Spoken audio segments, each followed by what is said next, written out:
Olá, pessoal do curso de Relações Internacionais da SES Unita, aqui é o professor Emerson, de novo, prosseguindo no nosso ponto 4, principais convenções internacionais sobre mediação e arbitragem, da disciplina de arbitragem e mediação internacional.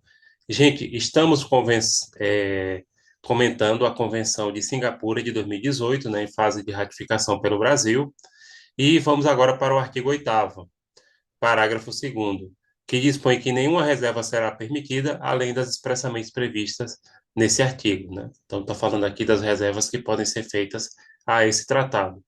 O artigo 8º, parágrafo terceiro, assegura que as partes poderão formular reservas em qualquer momento. As reservas formuladas no momento de assinatura deverão ser confirmadas no momento da ratificação, aceitação ou aprovação.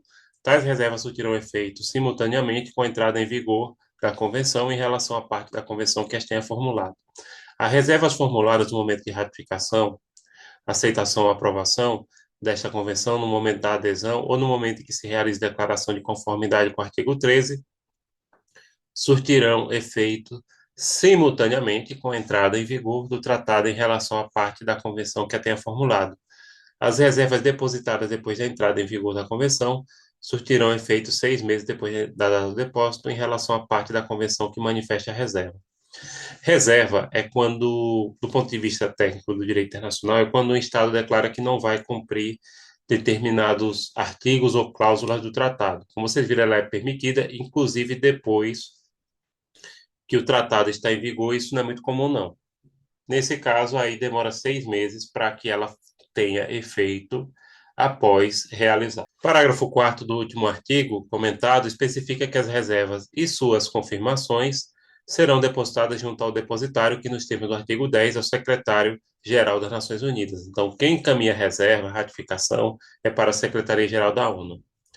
O artigo 9º observa que a Convenção de Singapura e toda a reserva ou retirada de reserva serão aplicáveis unicamente aos acordos resultantes de mediação, celebrados depois da data na qual a convenção, a reserva ou retirada da reserva entrar em vigor para a parte da convenção em questão. Nesse caso é o Estado, né? Ou seja, ela não tem efeitos retroativos, essa convenção, só a partir do momento em que ela foi celebrada, né? E que ela entre em vigor, melhor dizendo, para aquele país. O artigo 11, parágrafo 1º, define que a convenção comentada estaria aberta para assinatura de todos os estados, nesse caso do mundo, em Singapura, na data de 7 de agosto de 2019, e depois dessa data, na sede das Nações Unidas em Nova York. Então, eles primeiro assinaram em Singapura, como vocês sabem, é uma cidade-estado do Oriente, né? E depois, quem não assinou lá, pode assinar na Secretaria da ONU em Nova York.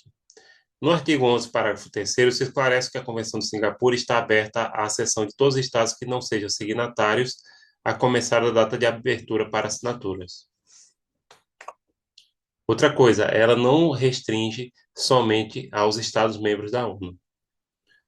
O artigo 12, parágrafo 1º, faculta a toda organização regional de integração econômica que esteja constituída por estados soberanos e que tenha competência sobre alguns dos assuntos regidos pela Convenção, poderá igualmente assinar, ratificar, aceitar ou aprovar essa convenção ou a ela aderir.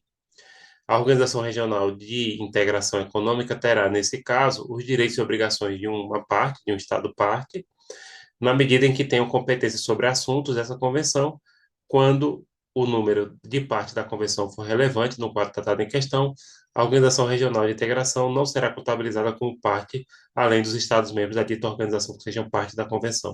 Vou explicar isso aqui. Primeiro, organizações econômicas regionais, como o Mercosul e a União Europeia, podem ingressar.